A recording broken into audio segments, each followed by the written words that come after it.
Hi, everybody. We will just wait a minute or so just for everybody to get in. Thank you very much for joining us. I know it's obviously evening time and you've probably got other places to be, but this is a fantastic opportunity to talk about travel and looking forwards to the future. Yeah, so just give it another minute or so. I know what it's like when you're trying to join Zoom and you're like press that button and you get about five Zoom windows open. So yeah.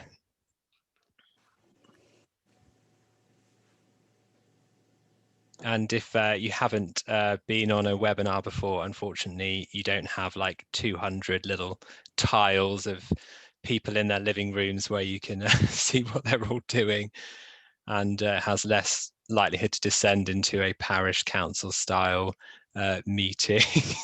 But these four can give it a crack if they want. But if you miss that, then that was the amazing thing that happened on Zoom last week, and it's a really good watch. So best behavior, everybody. Yeah, so who's throwing who off? Yeah. Who has the authority? So let's get started. And thank you so much for joining. This is our third travel forecast. And just brief introduction for myself. I'm Matt, Head of Marketing at Brand Experience Travel Group. And just so grateful to have Liz here tonight, who's going to host it for us. She works for the Times, Sunday Times travel sections. She has been away with us a couple of times to Sri Lanka and Bali, and is an amazing journalist and did win the ATO Travel Writer of the Year. So thank you so much, Liz, for joining. And she's going to do most of the comparing tonight. So I'm just going to do a little bit of housekeeping quickly.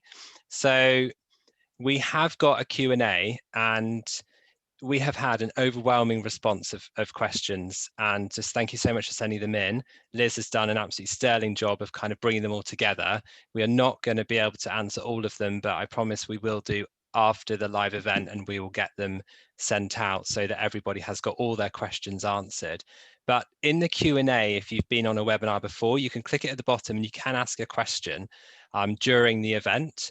And there's a little thumbs up. So if people see that question, think that's really poignant, then please do just give it the thumbs up. And then if it all gets upvoted, then it's over to Liz, but she might be able to essentially answer a few of those questions at the end. And then we are going to do a couple of polls during the event, and just quite nice to get a collective viewpoint and a bit of fun.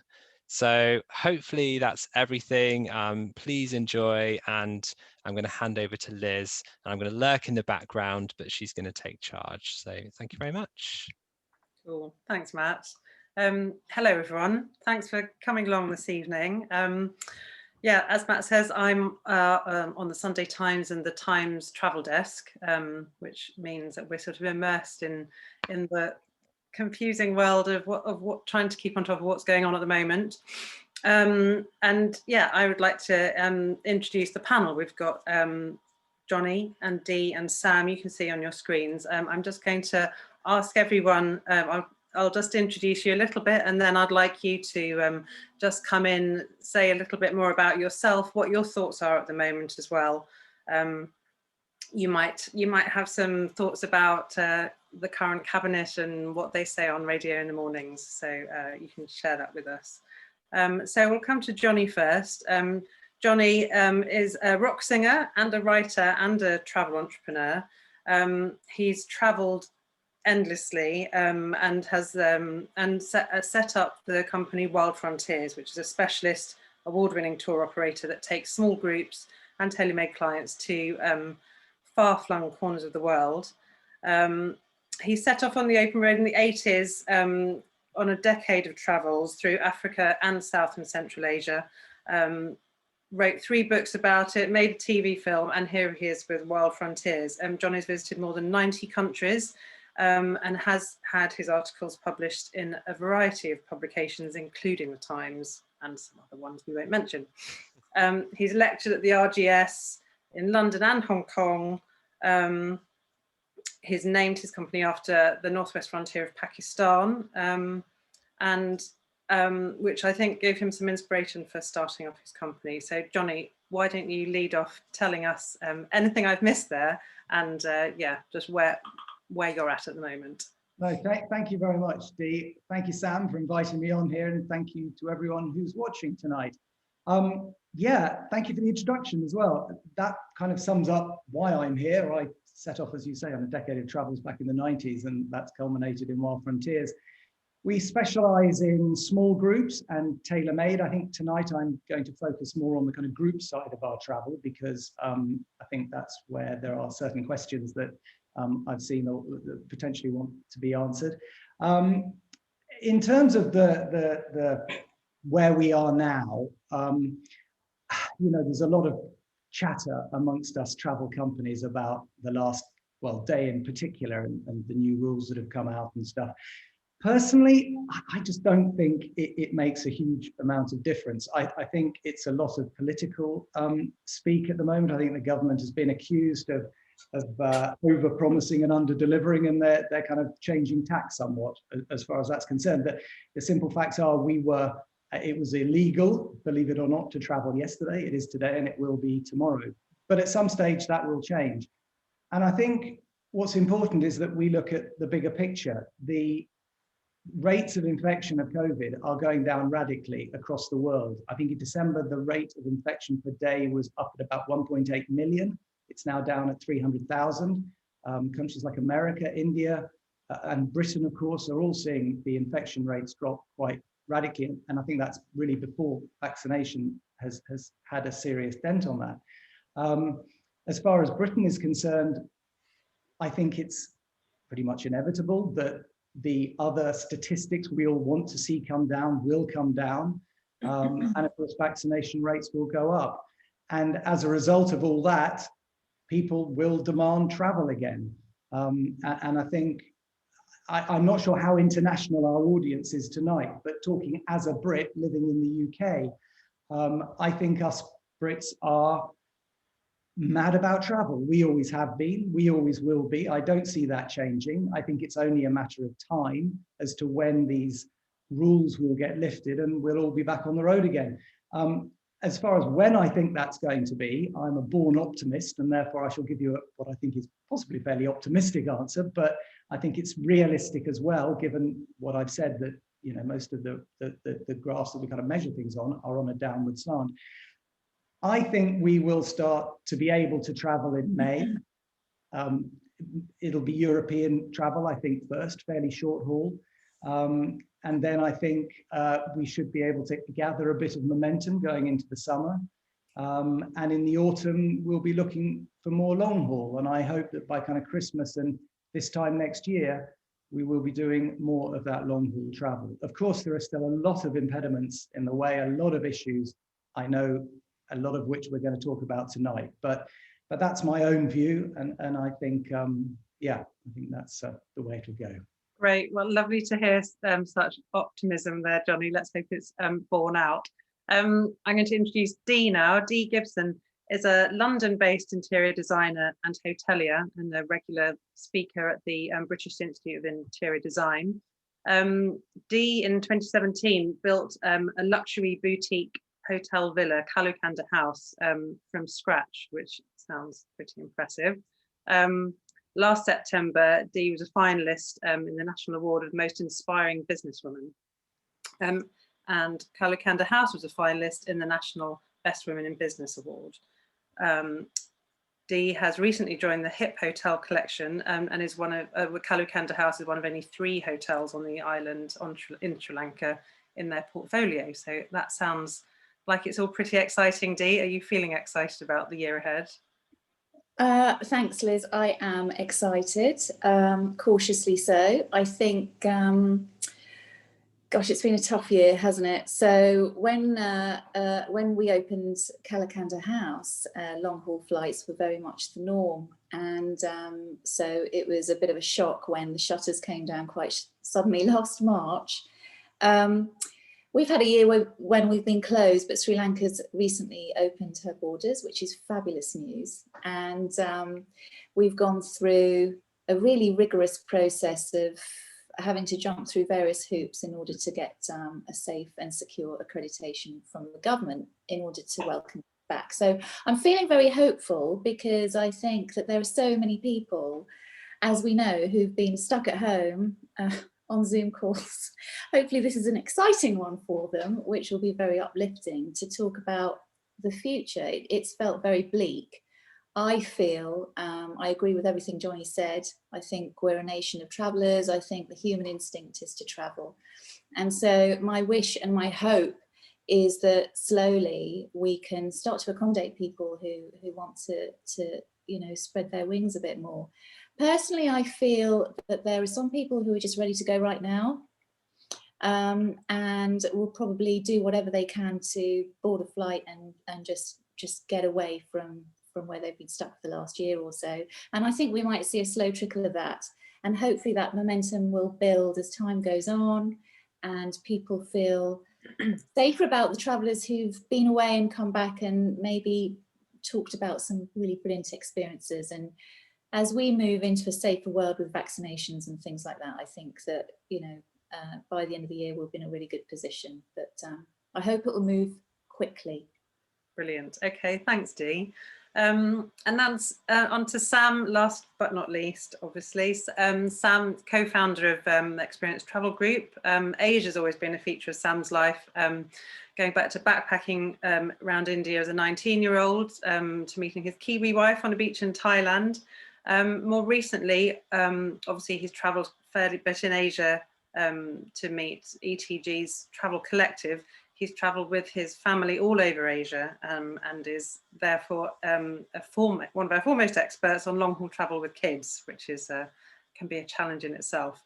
Sam's other specialist subject is being tall in Asia. 6'7" in the UK is remarkable over here, but particularly noticeable in Asia. He's got a great story, which I don't know if he'll be able to tell us, of how he accidentally knocked down a house with some friends by trying to get through the door in Sri Lanka. Sam? Yeah, I did knock down a house once. Yeah, and I was a bit drunk.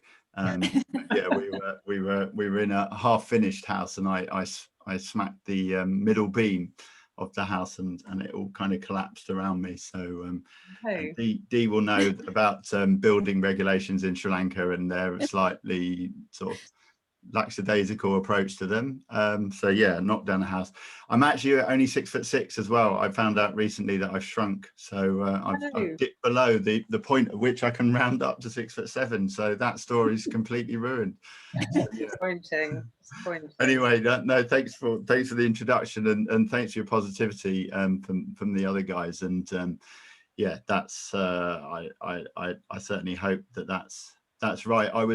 It's a bit of a roller coaster ride, isn't it? You know, yesterday I was feeling pretty positive. I woke up this morning to see Grant Shapps telling people that it was I don't know, pretty much illegal to book a holiday, and now Johnny and Dee have just cheered me up again. But I think one thing that's worth mentioning with the government messaging is it really is aimed at the lowest common denominator, and they seem to assume that we're unable to distinguish between today and tomorrow, between traveling right now, we understand is illegal, and traveling in the future, and they're just putting out a very, very simplistic message right now, and to go around saying that you shouldn't even be booking a domestic trip in the summer seems to me to be fairly insane, especially when travel companies like ourselves and all the guys on here have worked so hard to de-risk that by making it, by making fully flexible terms and conditions, low deposits, fully refundable trips, etc. So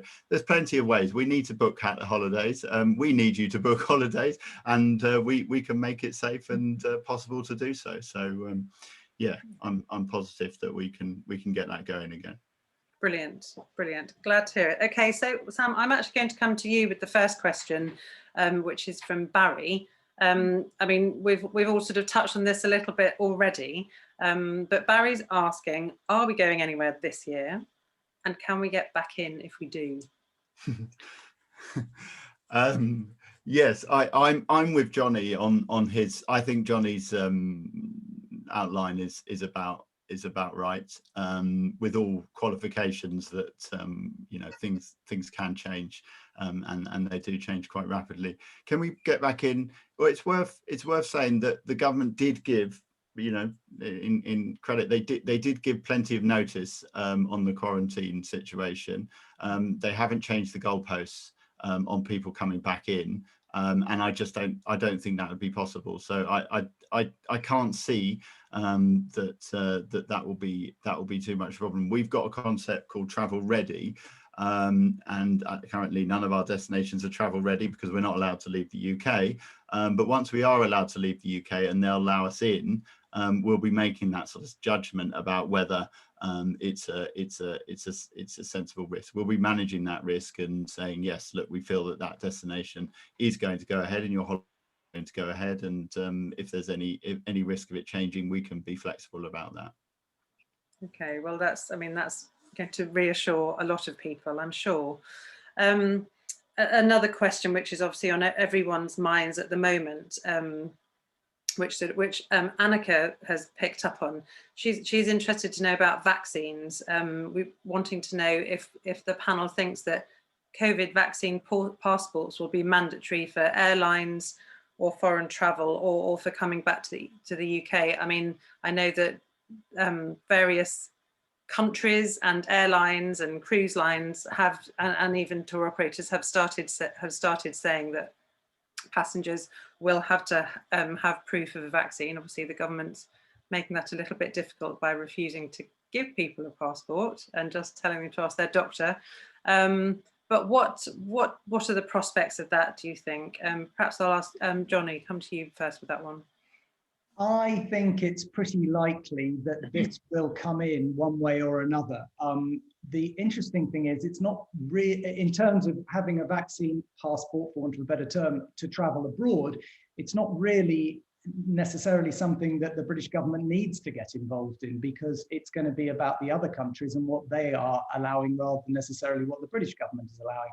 I personally think that a vaccine passport is going to be a way of opening up travel, but I think that it will need to be done in conjunction with a continuation of testing. I'm not saying do both, but I'm saying one or the other, because of course there is the whole question around the discriminatory nature of a vaccine passport. So I think testing will still be around, but I think vaccine passports, as you say, Saga came out with their cruise idea where you have to be vaccinated. And of course, if you are going on a cruise where you are literally, stuck with 800 people, you would probably want to know that they've all been vaccinated. So I can see where they're coming from in that.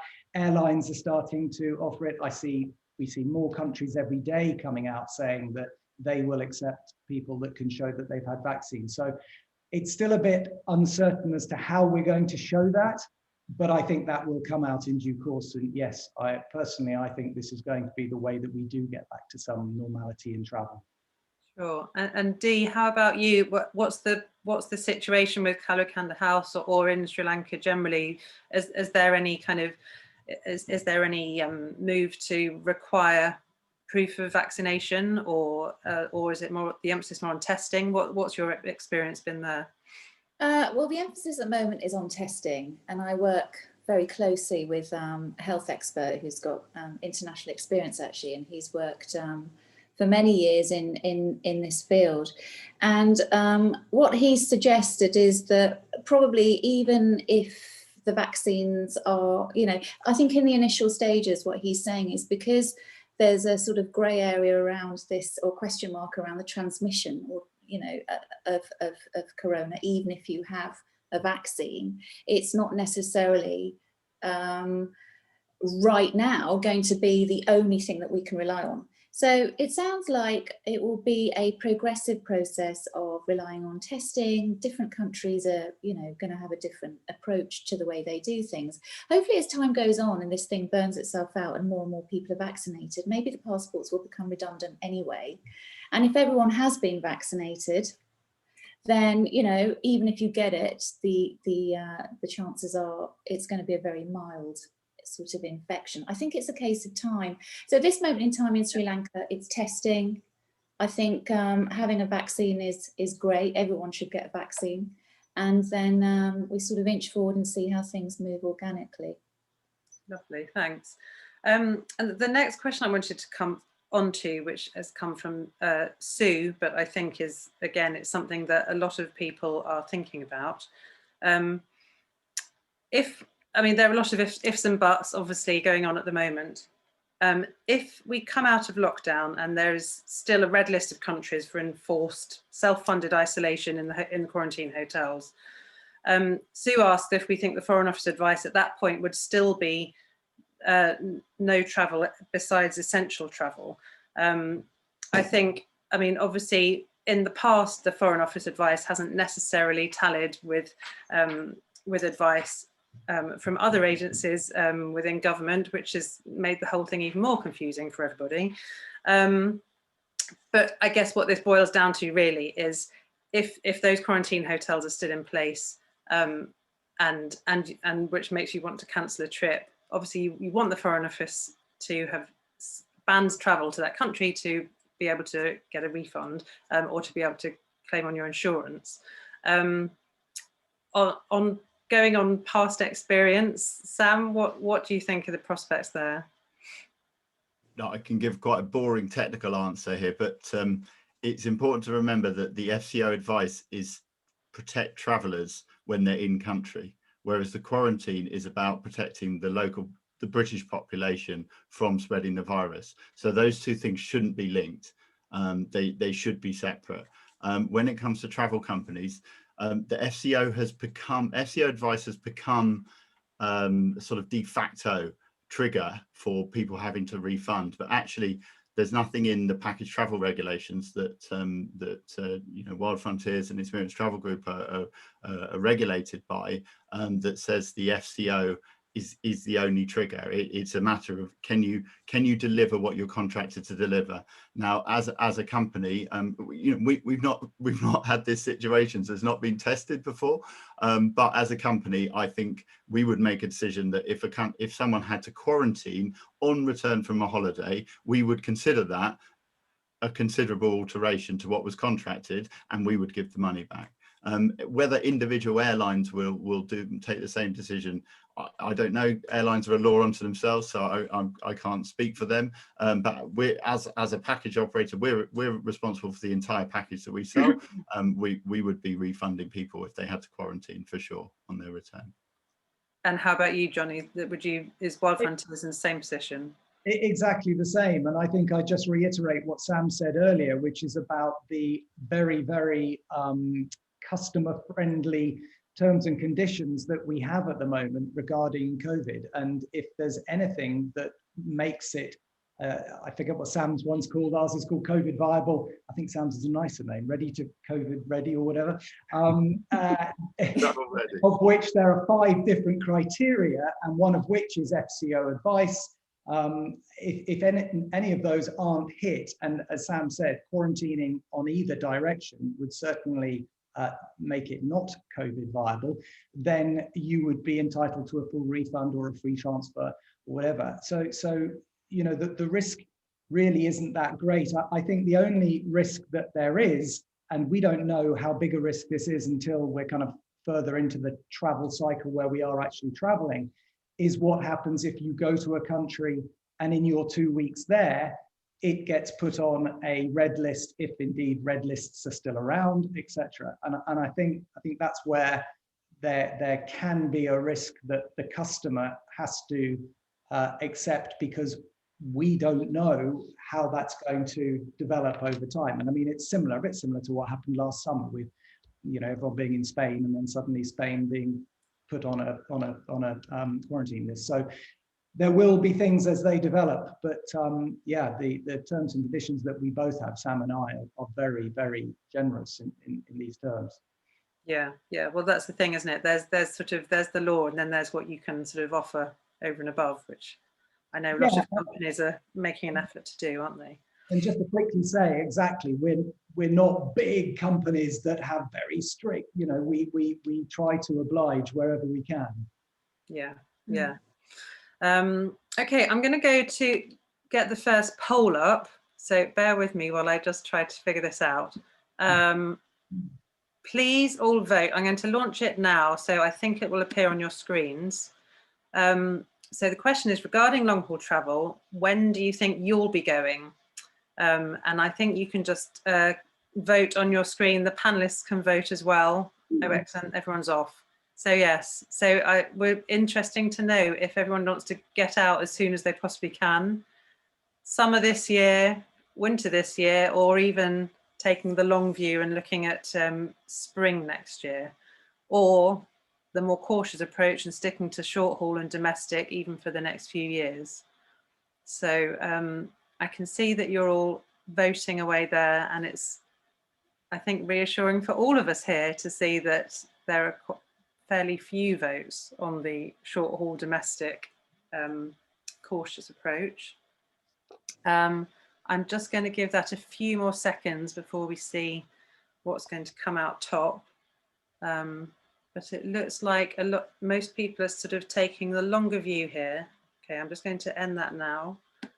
Okay, so winter 2021 has come out top, spring 2022 second, but still reasonable numbers, desperate to get away now, and also thinking of summer this year. So that's good to hear. That's good to hear. I'm just going to hang on. Can you see that on your screen? We could. And now it's gone. Yeah. Fine. Okay. Right. Okay. I'm going to move on to the next lot of questions when I've just moved this off my screen. Where are we? So we're going to sort of think about booking with confidence, which is sort of, we've touched on a little bit already, but you know, there are different types of confidence. There's how secure you feel your money is going to be and whether you'll get a refund or not, but also how safe you'll be and how safe your host country might, and the people, the staff you'll meet there. So first of all, another question for Sam and Johnny, I think mostly, from Helene. How do travel companies intend to manage the quarantine situation in the destination and returning home? I mean, we've talked about, obviously, the situation can change very quickly and some of it will be out of your hands. But let's focus on what we can control a bit more. What happens if you're in a country and then you have to quarantine? Johnny, I'll come to you on this one because I think you've done a bit of travel already last year, haven't you? So maybe you've sort of been close to that situation. I don't know. Absolutely. I was lucky enough to take 4 group trips last autumn, late summer, autumn, to Turkey, Greece, Italy and Scotland. And they were all wonderful. And we had a certain amount of COVID related issues we had to deal with, particularly in Turkey, where the rules were changing fairly quickly, and indeed in Greece as well. But none of them really interfered with the trip. It was mainly due to kind of different rulings regarding masks. In certain provinces, you had to wear them on the street. In other provinces, you didn't. But the overall experience, the overall travel experience, to be honest, really wasn't that different to traveling in a normal time. On the first trip, which was the Scotland trip, it became clear very quickly that when you're traveling with a group, you form a bubble very fast, and social distancing of any serious nature within a small group, and I'm talking here between 8 to 12 people, simply didn't happen. It was impossible to try and legislate against that. So what we did for the following trips was we asked people to take a test, because there were 2 kind of issues with that. One is that if you are going into a bubble with a group of people that you don't know, you want to have some degree of clarity that they're not bringing COVID into the group. The second, absolutely as important, if not perhaps more important part of it, is that you don't want to be taking COVID into another culture or environment or group of people. So we did that. Now, of course, the rules around international travel are pretty much that everywhere you go, you have to take a PCR test 72 hours before you before you travel. So whether that's an airline rule or a country rule, it's pretty much how it is. And I suspect, as Dee was saying, it's going to be that way for a while. So establishing that you're in a group of people that do not have COVID, the actual experience of travel was great. And, you know, as I say, it really wasn't that much different from any normal time. And in fact, of course, on the positive side, we had many of the sites and wonderful things we were doing all to ourselves because there simply weren't many travelers. Yeah. In terms of quarantining, rules changing so that you have to quarantine when you are on a trip, first of all, we would try very hard to not be running a trip in a country where we thought that was a possibility. And you can see how rates are moving in countries, and we were very conscious of this. And even though there were a couple of countries that were at the time okay, we could look at it and see it may not be in a couple of weeks, and therefore we didn't run the trip. So you've got to try and mitigate against that before it happens. As I said, the other side of it is that we can't rule everything. We can't be in total control because we're not. There are other things at play, and we have to kind of manage that as best we can. So in the unlikely event that you were forced to quarantine in a country that you were in, that would be a part of the risk that you would have to assess as a customer in your, you know, how badly you want to travel. I don't think there's any other answer to that, really. Right. Sam, would you agree with that? Yeah, I mean, I'd agree. We had situation when COVID first broke out, as it were, where we had people who were quarantined, and you know, we took our responsibility seriously. We looked after them. We talked to them every day. We made sure they were all right, and made sure that really unlikely that would happen to our clients in country now, because as Johnny said, we would be on people to countries where that could happen. But if it did, we would look after it. And I saw a question pop up, and I know that it's come up with other people. Peter's asked the question in advance as well about who pays for the tests. I mean, I think to some extent, with, as Johnny was saying, you have to accept some responsibility for risk, and you have to, I guess, customers have to accept some cost as well. But certainly, I mean, maybe in the UK, where, you know, it's probably a bit more straightforward for people to figure out how to get tests when they're back. But what about the test that you have to take currently 72 hours before you return to the UK? Is that something that you will be able to help people arrange or cover, or how's that likely to work? Sam, perhaps you could. Yeah, absolutely. It's so we like to say that we help people make their travel count. You know, we like to get them under the skin and all the rest of it. Right now, we're just settling for, we're happy to get people traveling, you know, once they're allowed to do so. And one of the things that we need to do is take care of those kind of basics. So we've been including for the trips we did to the Maldives over in December, we included the PCR tests up front in the cost of the trip, and the admin around it, so just to make sure that that was all sorted and easy. And then immediately as we heard that people would need to have the tests on in country before departing back to the UK, we arranged those through the hotel. So yeah, I don't know exactly how we would do it, but we would definitely be all over making sure that that was easy for our clients and included in the overall cost. If it's an essential part of the travel, that's what we do, right? Great. Okay. I'm going to whisk on a little bit now and put a question to Dee. That obviously everyone's kind of concerned about how destinations and hotels are sort of tackling COVID safety and making properties and the travel itself safe for guests and staff and other people in the destination. So I wonder if you could tell us a bit about that. You mentioned you'd had to jump through some hoops with Kalukanda House. What's been involved? Yeah, well, we've learnt a lot, and it was a really good process to go through. I mean, it was a shame we had to go through it because of the circumstances, but actually we learnt a great deal.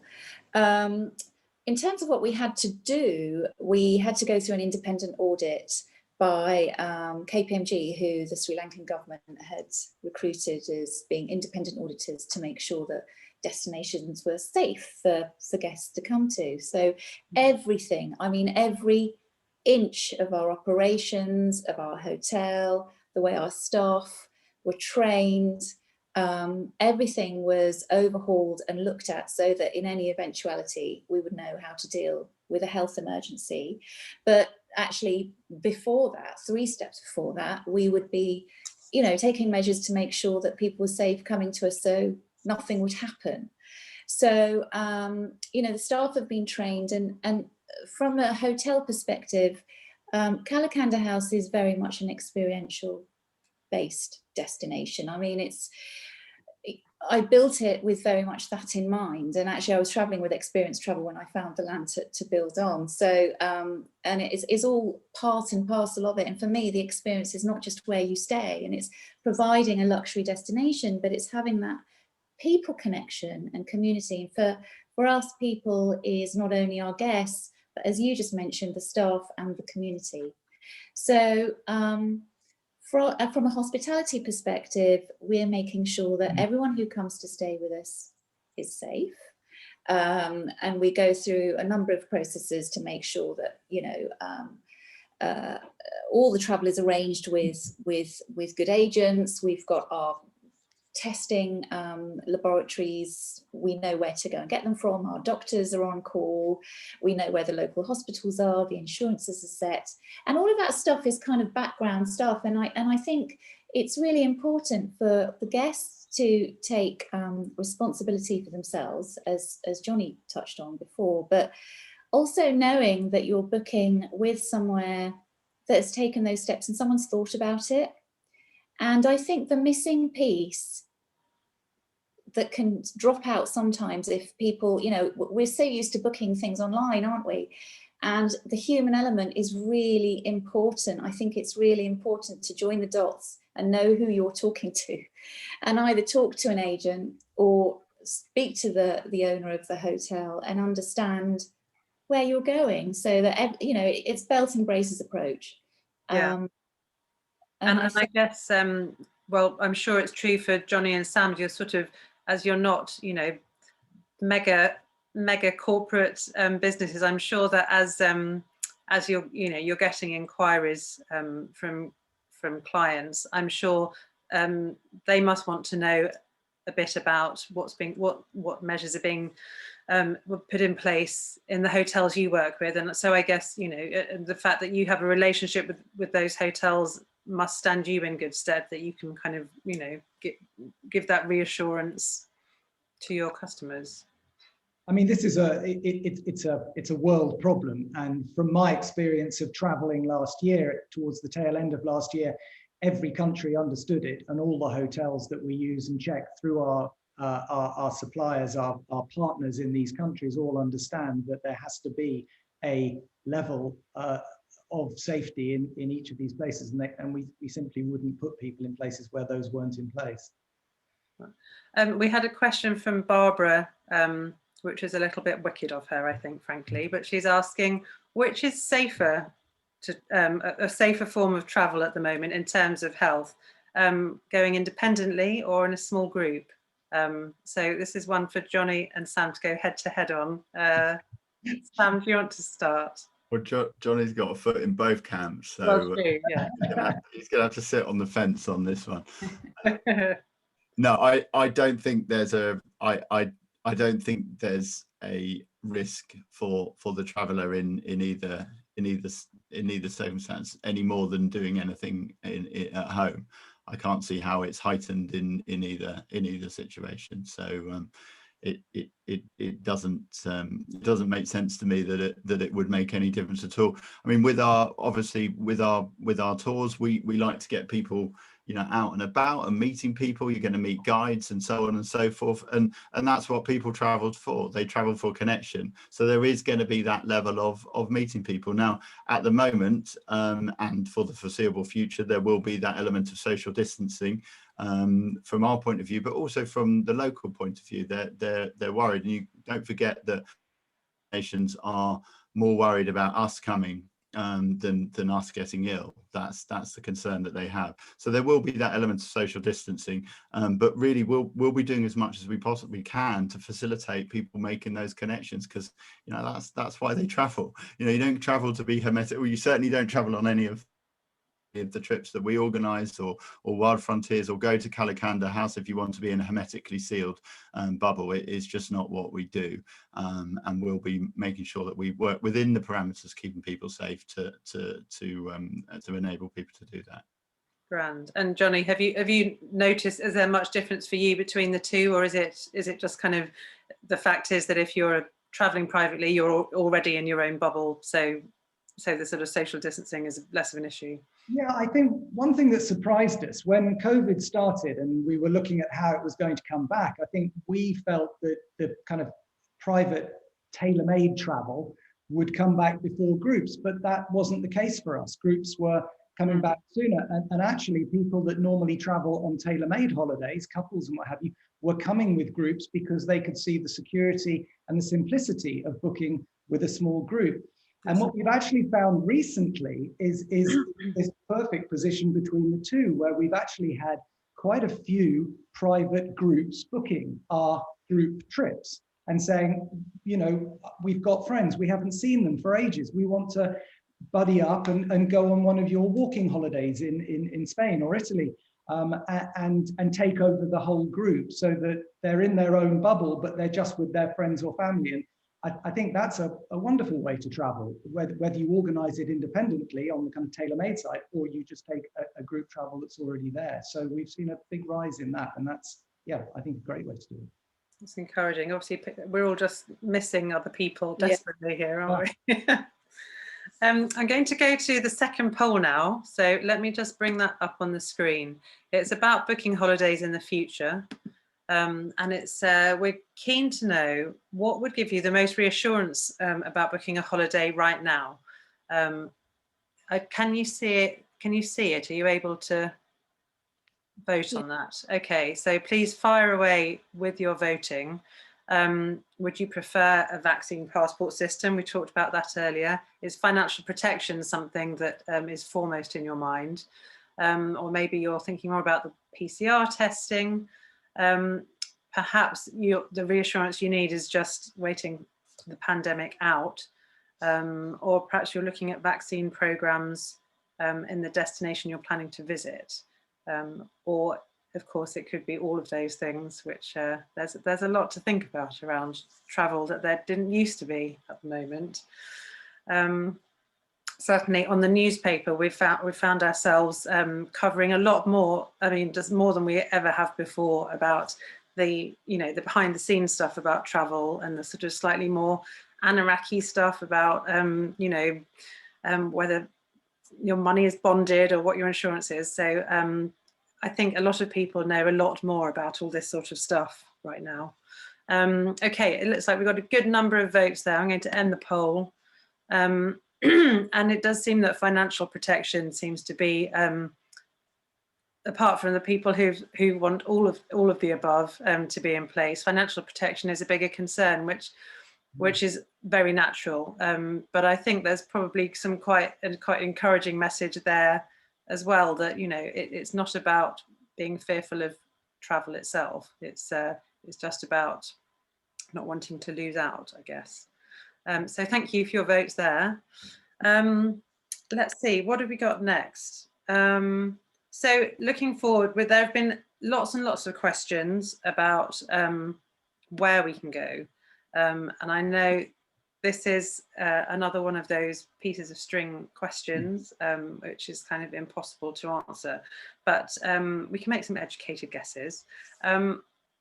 I'd like to ask Johnny first, perhaps, because I think you might have a sort of slightly more global spread with Wild Frontiers of all the sort of different regions of the world. And I won't go into specific countries quite yet.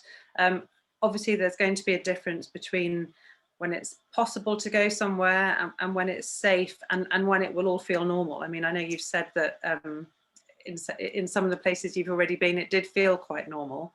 I mean, those are sort of, they still might be distinct stages for some places. So how do you see the world map looking over the next 6 months to a year?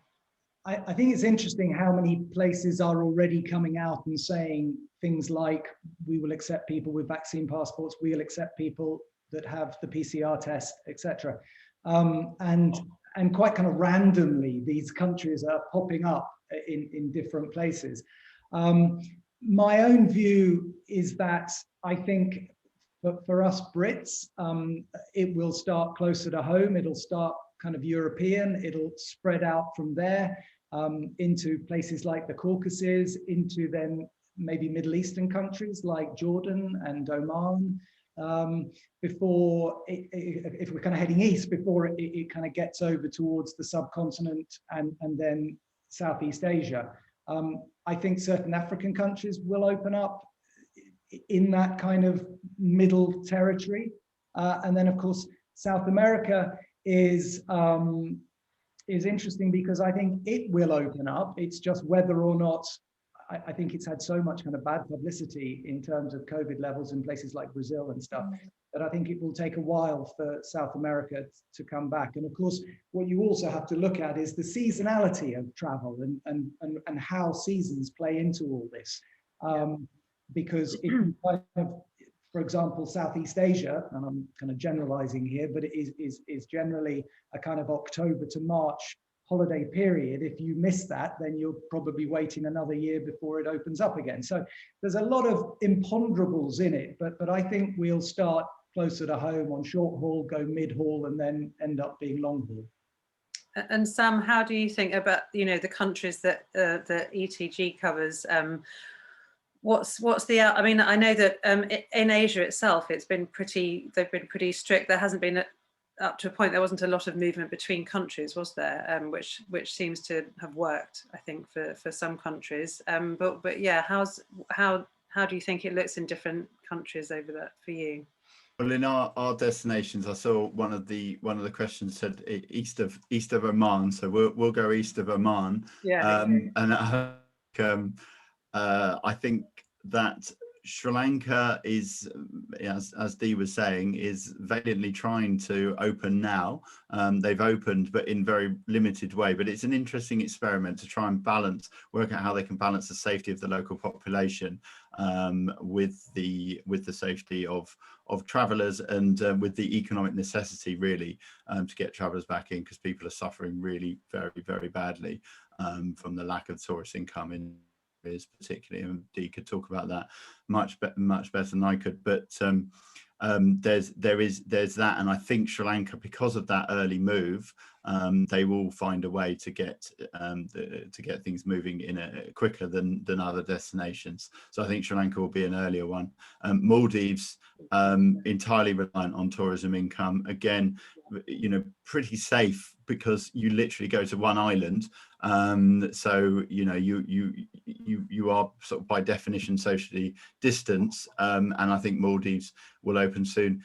India, likely, whether there'll be you know, whether demand will come from India, I don't know, but there's a lot of talk in India, within India itself, of a level of herd immunity it's been reached, particularly in the big cities, and they are vaccinating talking about vaccinating pretty quickly.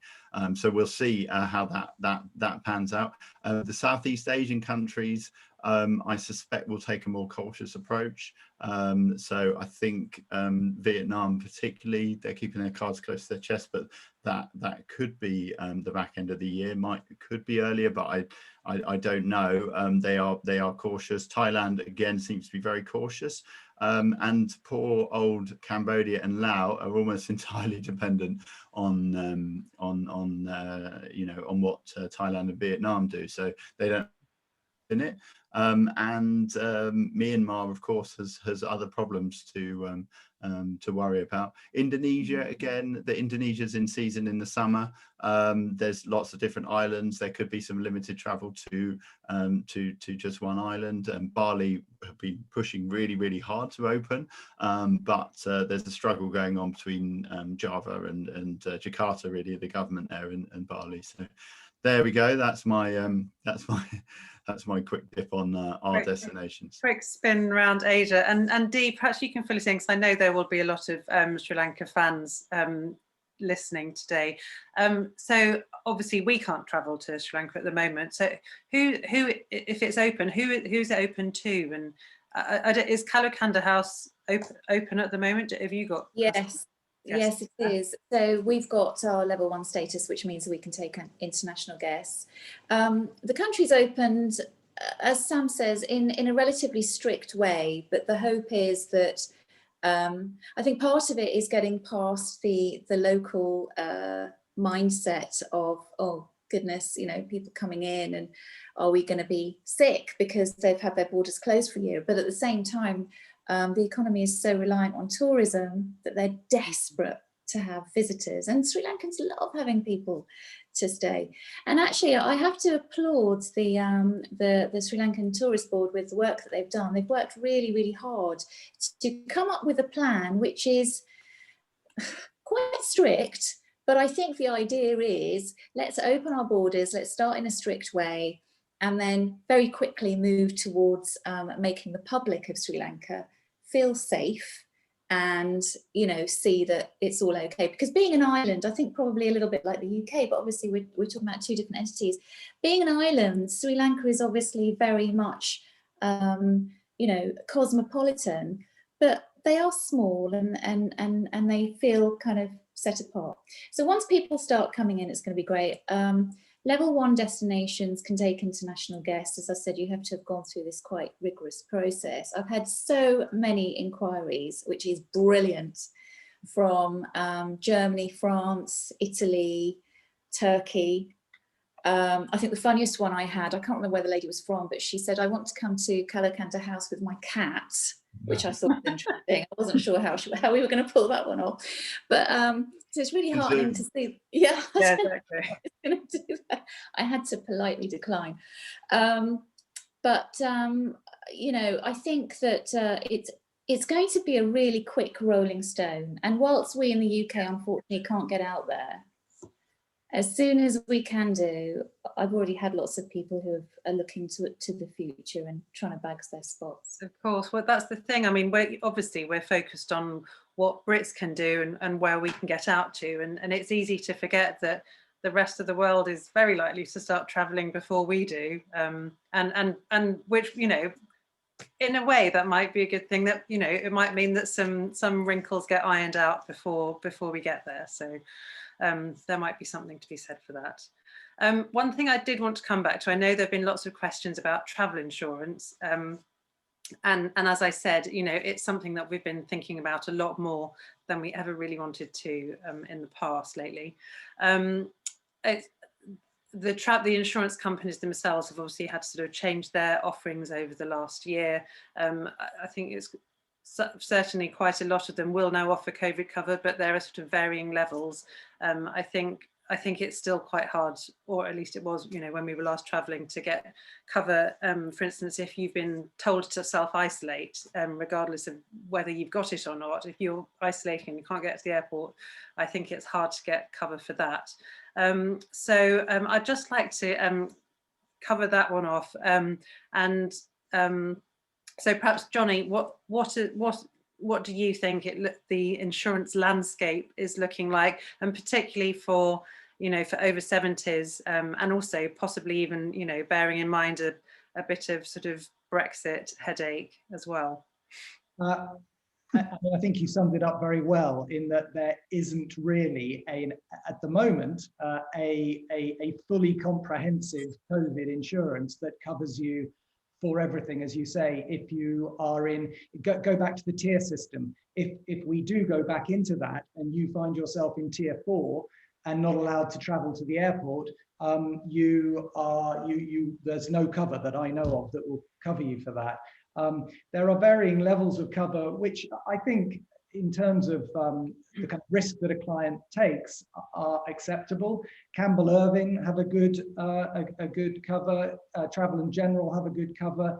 I think where it becomes more problematic again is if the Foreign Office, the FCDO, keep their blanket advice against, then that raises another level of problems if people want to go to a place that the FCDO are advising against because of COVID. There are certain insurances that cover people, but again, over 70, it becomes tricky.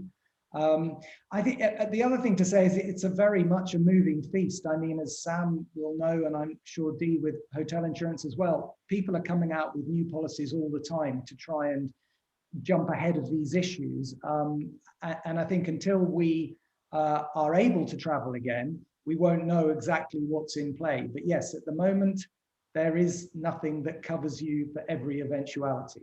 No. And Sam, do you think, is it just inevitable that insurance is going to just cost more in the future, do you think?